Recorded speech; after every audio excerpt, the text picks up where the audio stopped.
আব্বা, তোমার একটা কথা কই। কি কথা কও? অশান্তির দরকার নাই। তুমি বাইচা থাকতে বাড়িতে যে অশান্তি, আল্লাহ না করুক, তোমার যদি একটা কিছু হইয়া যায় তাহলে তো আরো অশান্তি করবো।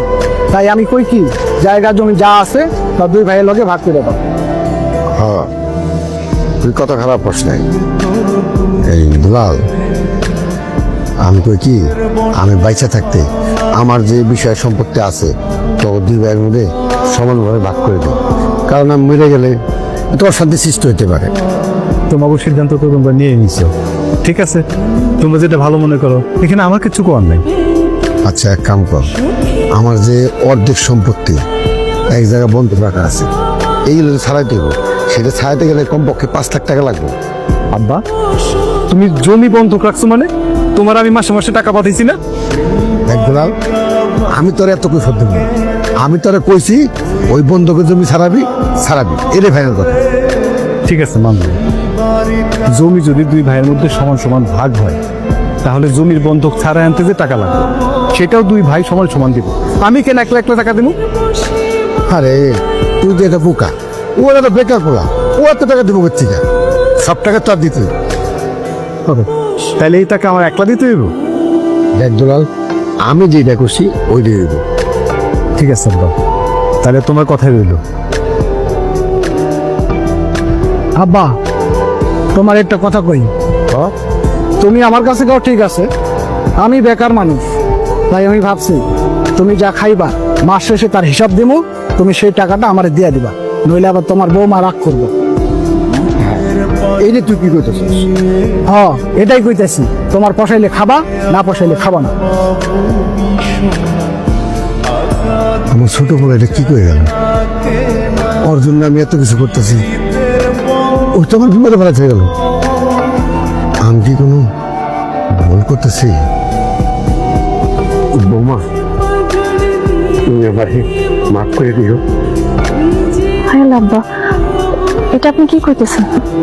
বৌমা, তোমার সাথে আমি যে অন্যায় করছি এটা মাফ পাওয়ার যোগ্য না। এই বুড়া বাপটারে নিজের বাপ মরে গেলে আবার তুমি মাফ করে দিও। আপনি আমার মায়া কইতেছেন, আবার ক্ষমাও চাইতেছেন? আব্বা, বাপের কাছে যদি মায়া কোনো ভুল কইরা থাকে তাহলে একটা বাপ যেমন সারা জীবন মনে রাখে না, ঠিক তুমি মায়ের কাছে বাপও যদি কোনো ভুল কইরা থাকে এটা মায়াও সারা জীবন মনে রাখে না। সেটা আমি জানি, তোমার মতন মানুষ এই আল্লাহর দুনিয়ায় দ্বিতীয়টা খুঁজে পাবো না। আচ্ছা ঠিক আছে আব্বা, আপনি এগুলো নিয়ে একদম চিন্তা করেন না। আপনি একটা কাজ করেন, আপনি হাত মুখ ধুয়ে আসেন, আমি রান্না করছি আজকে, আপনি আমগুলোকেই খাইবেন। মা, তোমার এই হাতের রান্না আমি অনেকদিন ধরে খাই না, আর এই পেটটা বইরা অনেকদিন ধরে ভাত খাই না। আজকে তোমার ঘরে তোমার হাতের রান্না পেটটা ভরে খাবো, পেটটা ভরে খাবো। আমি তো আপনি আসি। আচ্ছা, আপনি নিজে এত অশান্তিতে রাখতেছেন কেন?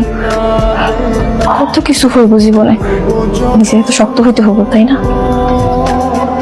শক্ত হইতে হইতে পাথর হয়ে গেছে। আমার মনে হয় সময় ফুরাই গেছে। সময় ফুরাই আইতেছে মানে? কিসে কি? আপনি কাঁপতেছেন কেন? আপনার কি শরীর অসুস্থ? কোনো সমস্যা? কই না তো, কোনো সমস্যা নেই। আমি তোমার একটা অনুরোধ করব, তুমি রাখবা। আপনি আমারে কিছু কইছেন আর আমি এটা পালন করি নাই, এরকম কোনোদিন হয়েছে? আপনি আমার যেটাই কইবেন আমি আপনার কথা অক্ষর অক্ষরে পালন করব। কোন কি কইবেন? মানা, তুমি অনেক ভালো একটা মানুষ। তোমার এই জীবনে পাই আমার অনেক বড় একটা সার্থকতা। তোমার ছেলে থাকতে আমার অনেক কষ্ট হইত। তুমি আমার কথা দেবো, তুমি যেমন ভালো মানুষ সারা জীবন এমন করে ভালো থাকবা। আপনার ময়না এখন যেরকম আছে সারা জীবন এরকমই থাকবে, আর সারা জীবন আপনার সাথেই থাকবো। কিন্তু আপনি আমার কম না, হঠাৎ করে আপনি এরকম করে কথা কইতেছেন কেন? কি হয়েছে আপনার? না কিছু হয় না, ঘুমাবো, ঘুম পাইছে। ঘুমাবেন কেন? যেটা খায়ালন।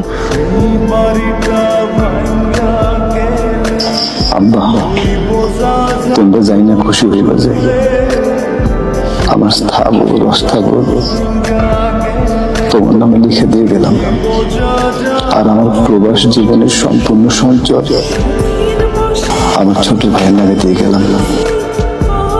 আব্বা যেই দিন তোমরা আমার লাশের পরিবর্তে টাকা চাইছিলে, ভাবছিলাম ওই দিনই সবকিছু তোমাকে দিয়ে দিই। মাফ করে দিও আব্বা। আব্বা তোমরা আমার মনে লিখে রেখো, ময়না খুব ভালো একটা মেয়ে আব্বা। তোমরা ভালো থেকো, তোমরা অনেক ভালো থেকো।